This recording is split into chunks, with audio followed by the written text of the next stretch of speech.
हम बकवास पर आपको खुश आमदीद। माँ नहीं सासू में ड्रामे की अगली किस्त में आप देखेंगे कि अरोज की हालत दिन ब दिन अबतर होती जा रही है। एक तरफ वो सबसे छुपाना चाहती है और दूसरी तरफ इसकी हालत चीख चीख कर बता रही है क्योंकि कुछ तो है जो इसे परेशान कर रहा है। इस बात का फ़ायदा उठाती है महरीन, इसे मज़ीद परेशान करके इसे घर से निकालना चाहती हैं, इसलिए इसकी दुखती रग छेड़ती हैं। ऐसा करो, कहीं गुम हो जाओ, ऐसा गुम हो कि सलमान चाहते हुए भी तुम्हें ढूंढ ना सके। अरोज ये सुनकर तड़प जाती है, बाथरूम में बंद हो जाती है, अपने मुंह पर पानी के छींटे मारती है अपने आप को होश में रखने के लिए। फिर खुद को नुकसान पहुंचाने की भी कोशिश करती है क्योंकि महरीन आंटी की बातें सुनने के बाद वो अपना आपा खो देती है।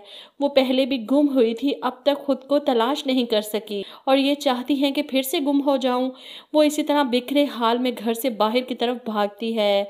महरीन तो इसे देखकर खुश है कि अच्छा है ये यहाँ से दफ़ा हो जाए, लेकिन वसाई फ़ौरन शाइस्ता बेगम को बताती हैं और शाइस्ता बेगम ही इसे रोकने की कोशिश करती हैं। क्या हो गया है अरोज तुम्हें? जिस पर अरोज रोते हुए कहती है कुछ समझ नहीं आ रहा, मैं क्या कर रही हूँ। शाइस्ता बेगम परेशान हो जाती हैं। अरोज, ये इम्पोर्टेंट नहीं कि तुम क्या कर रही हो, ये इम्पोर्टेंट है कि तुम क्यों कर रही हो। मुझे तुमसे ये उम्मीद नहीं थी। अरोज बेटा, ये क्या हरकत की है? अरोज, तुम्हें कोई मसला है, कोई प्रॉब्लम है, मुझसे शेयर करो, शायद मैं तुम्हारे किसी काम आ जाऊं। लेकिन अरोज किसी को नहीं बताना चाहती कि वो किस कर्ब से गुजर रही है। ऐसे में इसकी दोस्त शानजे इसके पास आती है तो अरोज इसके सामने रोते हुए कहती है कैसे संभालूं खुद को, क्या बताऊं किसी को, घिन आने लगी है मुझे अपने वजूद से। क्या पहचान है मेरी, कौन हूँ मैं, कब तक खुद से भागूंगी, कब तक वो परेशान है। ऐसे में शानजे इसे गले लगाती है, चुप करवाती है, संभालो खुद को, इस तरह तो सबको पता चल जाएगा तुम किस मुसीबत में हो। इधर आप देखेंगे कि महरीन एक बार फिर से सलमान के ऑफिस से आने का इंतज़ार कर रही है ताकि आते ही से बताए कि आज अरोज ने घर में क्या तमाशा लगाया।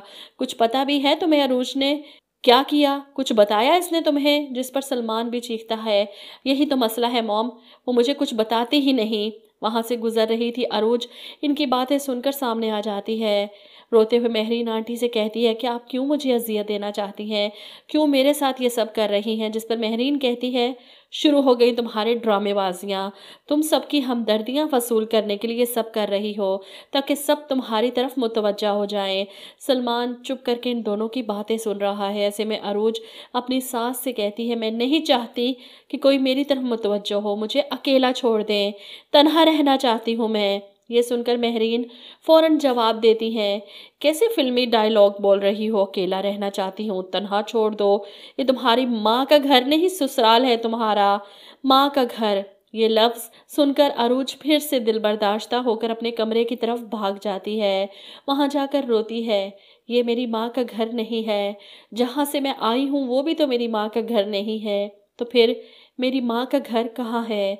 वैसे इंतज़ार है अब सच्चाई सामने आने का। महरीन जिसे सलमान का बचपन तो सारा याद है, लेकिन नहीं याद तो अपना एक्सीडेंट और अपनी बच्ची, और जब ये सब इसके सामने आएगा तब ये किस तरह अपनी की गई ज़्यादतियों का अज़ाला करेगी।